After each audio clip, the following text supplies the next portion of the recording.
Okay guys, it's time to get serious. Let's step up our small block Ford power combos to 500 horsepower. In this video, we've got 5 different 500 horsepower combinations. We've got an all-motor 5-liter combo, and it's a Boss 302. We also have a stroker combo, we've got a nitrous combo, we've got a blower combo, and we've got a turbo combo, all that make more than 500 horsepower. Let's check it out. Exceeding 500 horsepower with a 5-liter or some type of a small block Ford is actually not terribly difficult.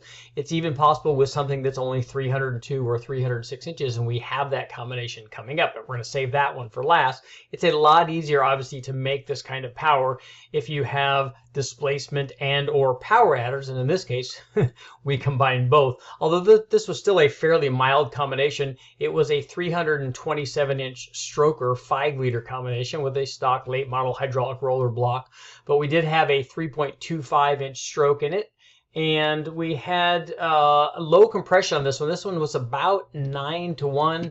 We had a set of Edelbrock aluminum heads on it.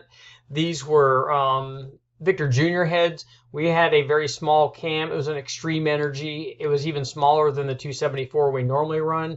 It was an Extreme Energy 266, and I'll go ahead and put the specs up here so you guys can take a look at that. But this was, as I said, it was a fairly mild combination, and we ran this first in carbureted form. We ran it with a 750 Speed Demon and a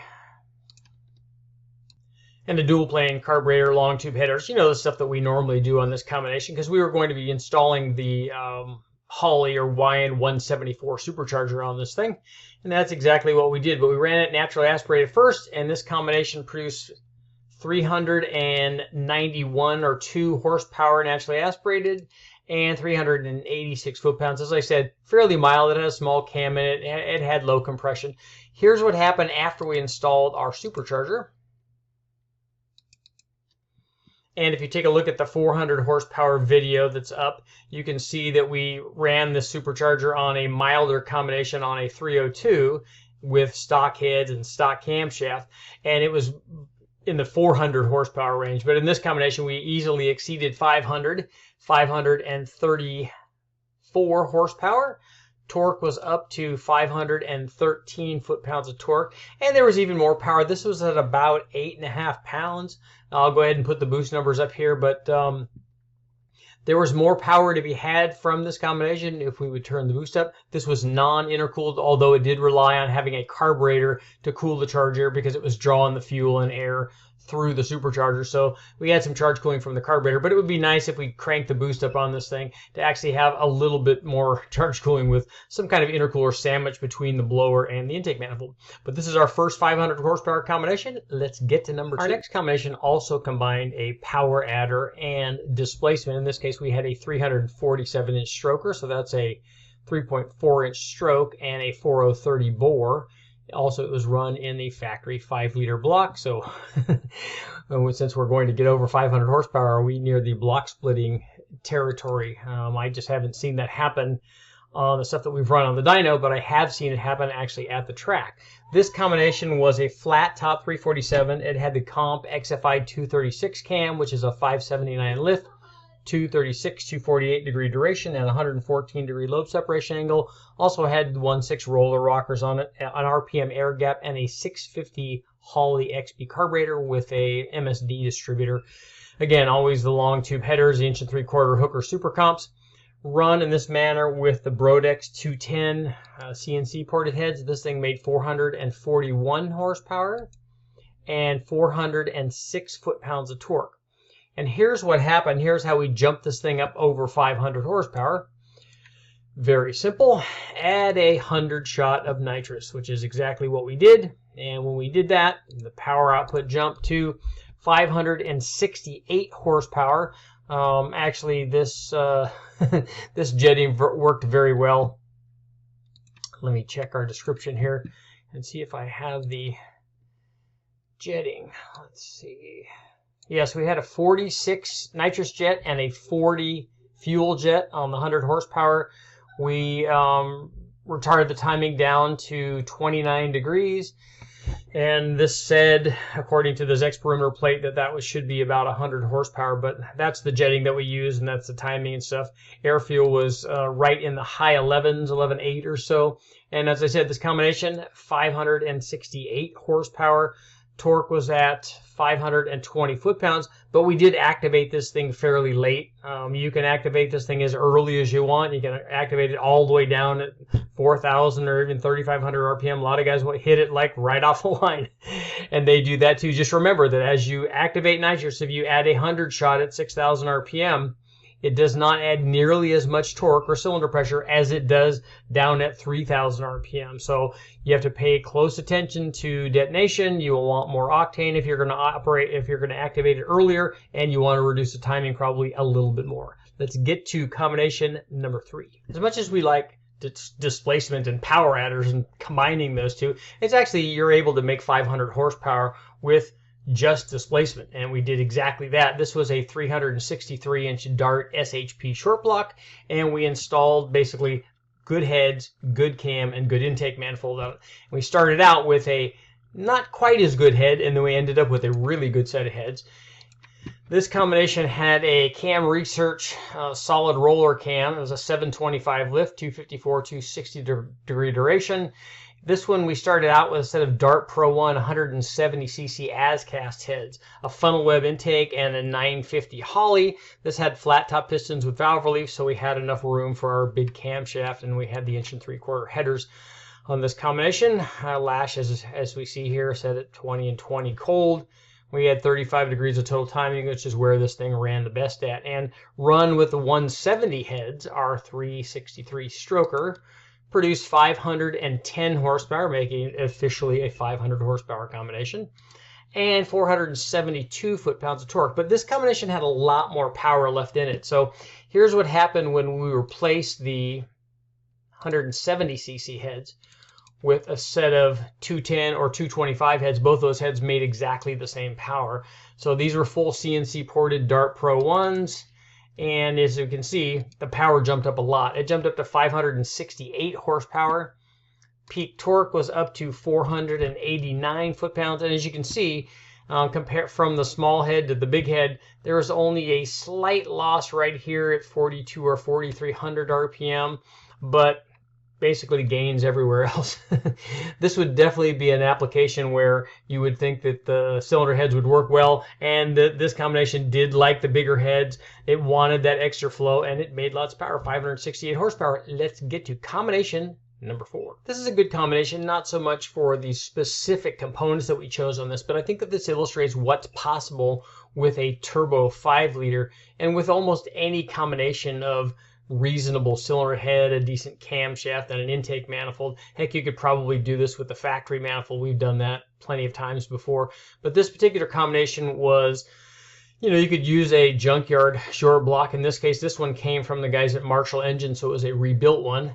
We installed the Extreme Energy 274 camshaft, the 555, 565, 224, 232, and 113 degree lobe separation. You guys can check me on that. It might be 112. But we had basically a mildly modified 302, and then we used a TFS street burner intake and 70mm throttle body on this. We ran the 1 3/4 headers. Obviously, it was tuned with the Holley HP management system. We had big enough injectors to run boost in this thing, and it made 386 horsepower. Peak torque checked in at 374. But the interesting thing is that it basically had 2 torque peaks. It had a dual torque peak because the second one was 373 foot-pounds. So they varied only by 1 foot-pound. So I thought that was interesting that we had dual torque peaks. But here's what happened when we added, basically this was a do-it-yourself kind of junkyard turbo thing. We ran the factory exhaust manifolds, or these might have even been shorty headers. We fed, we just made bends and made I think we reversed the headers and just made connection to connect to a Y pipe that I use on a number of combinations. It had 2 TurboSmart wastegates on it. We used a cheap GT45 turbo that was, that one was $163. And here's what happened when we ran low boost on this thing. So this this bottom thing is me not tuning that part of it, but all the rest of it is you can see the power gains here. 400, and we jumped up to 486 horsepower at 5.6 pounds, 498 foot-pounds of torque, and then we did the same thing that everybody else does. I had to speed through this pretty fast. It took a long time for me to put together the combination, and I didn't have a lot of test time until we ran out of basically available dyno time. But here's what happened when we turned the boost up again. You can see I spent a little bit more time tuning this bottom part, but this thing made 549 horsepower and 555 foot-pounds of torque. Again, look how flat this torque curve is because it mirrors the NA combination, which boost will do if you have a fairly consistent boost curve. And again, this was less than 8 pounds of boost. So there's a lot more power to be had from this combination with boost. But the other thing I wanted to bring up is if you were to go to a wrecking yard, get a 302, like I would just go get an Explorer version. You could take and add ring gap to it. I'd use the GT40 heads, put head studs in it, and you could even use the GT40 intake manifold. And then the only thing that you need is a cam and some springs, and then add boost. And you can add boost very cheaply. You can use the factory exhaust manifolds. You can buy one of these $163 turbos. I would get an intercooler on this thing because an intercooler is always a good idea, even at these low boost levels. Get an intercooler for it, and you could put together a turbocharged 5-liter very cheap that easily makes this power and certainly a lot more. So let's get to our next combination. Our final combination, our final 500 horsepower combination, started out as a stock Boss 302. And if you take a look at the 400 horsepower combination video, you'll see that all we had to do to get this thing up into the 400 horsepower range from the 373 horsepower and 324 foot-pounds that this thing made basically in stock trim. All we had to do to get it over 400 horsepower was to add a good camshaft, and all we did was put a comp cam in this thing, a more modern version, and it easily exceeded 400 horsepower. But we knew that there was a lot more in the Boss combination, so we really stepped things up for the 500 horsepower version. And I know a lot of guys are going to complain that we didn't use the factory 4V cylinder heads because they probably would support 500 horsepower, but we stepped things way up and used the CHI 3V aluminum heads and their matching single plane intake. We also installed a much hotter camshaft. It was from the guys that we actually ran two of them. We ran one from Comp Cams. They were both solid roller cams. The Comp version was a 731, 716 lift split, 252, 264 degree duration split, and 107 degree lobe separation angle. Now we tried a second camshaft in this from the guys at Cam Research Corporation. That was a 721, 724 lift split, 245, 249 degree duration split, and 102 degree lobe separation angle. So very tight LSA on that combination. But the CHI heads flowed a great deal more than, I'm going to go ahead and put the flow numbers up here for you so you guys can compare the CHI flow numbers to the factory 4V Boss 302 heads. As you can see, it's more than just peak flow. The CHI heads, not only do they flow 335 CFM, but look at the gains in mid-lift flow. I mean, it's dramatic, and it's no wonder that these things made so much more power. The other thing that helped us out is we changed the factory oil pan to a Moroso oiling system that basically was a nice pan that had an integrated windage tray in it and stuff. So it also had, it eliminated windage, helped us with power output there. But run in stock trim, the Boss 302, as I said, 373 and 324. But here's what happened after we got the CHI stuff up and working, tuned. This thing made over 500 horsepower fairly easily. It made 520 horsepower. Peak torque was up to almost 400 foot-pounds, 399 foot-pounds. And again, it had this little dual torque peak out here because out at 6,500, it was still making 396 foot-pounds. And I don't have the power graph here to show you. I could not find it. But after we replaced this comp cam with what we thought was a slightly milder cam from the guys at Cam Research Corps, although it had a much tighter LSA, this thing made more power everywhere, and it made as much as 540 horsepower with that new camshaft. So there's certainly a lot of power to be had from a Boss 302, especially with that aluminum CHI 3V stuff. And since those heads will support, 700 horsepower, there's a lot more power left. Let's get to our conclusion. Okay guys, what'd you think about our 500 horsepower small block Ford combos? Which one was your favorite? Did you like the Boss 302, the modified version with the CHI 3V aluminum heads. I know all the guys in Australia, you guys better have your hands up. Boss for the win. What about the stroker combination? That Dart SHB short block, the 363-inch motor, obviously made way more than 500 horsepower, made lots of torque. It's another good combination. What about the supercharged stuff? The positive displacement, the 174 blower, or the Torque Storm supercharger. Both of those are good options. But I think for me, personally, my favorite is the turbo combo.